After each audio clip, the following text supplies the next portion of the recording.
Okay, quail. Okay, this quail can reproduce. There's some coturnix quail here for a different set of eggs. Here's coturnix quail for, I think, two different sources. Together, they should not be a total inbred quail. They should be somewhat different, right? So the three different shapes of quail should not be a totally inbred, right? Coturnix, huh?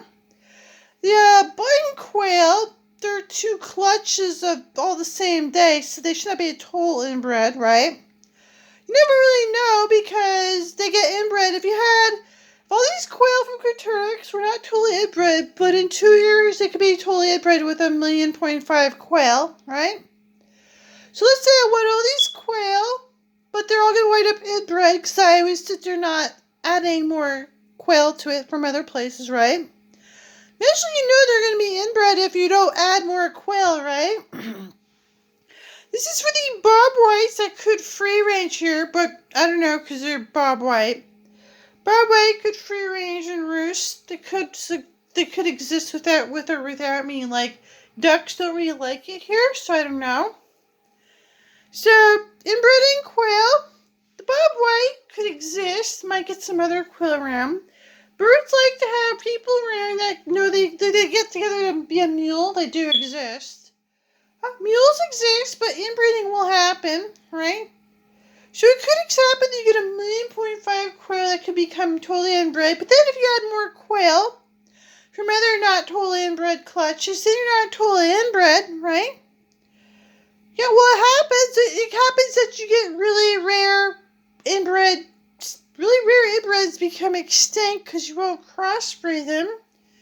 See, a stud muffin from a breed of quail can be crossed back, get its pedigree back, but they become really inbred. Okay, really inbred quail become really inbred. You can crossbreed a mix back to a purebred, but they can become totally inbred. You can crossbreed 3 generations in a dog, right? 3 generations become purebred quail. By the way, you bring in different quails for different roosts because they come totally inbred.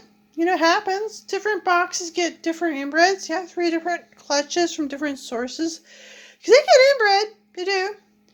So 3 clutches not totally inbred can go be bred back to it. So let's say about 1.5 million quail. 2 years. Then you find some real fine stud muffin quails that you had an eye for. See, really prize-winning crocs to go have a redo, so they have a prize-winning pheasant. Let's see, you take a real stud muffin quail you really like in 2 years of the 1.5 million quail. Then let's say you keep your quail. Let's say you have a 1.5 million quail. You have a real prize quail that you want to add to, like a real nice quail. See, a real nice breed of quail to add to your quail.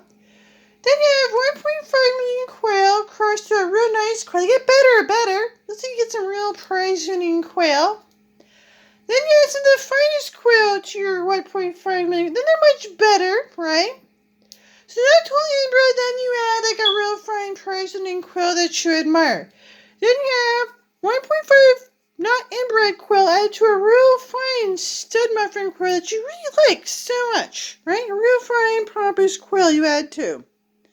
Right?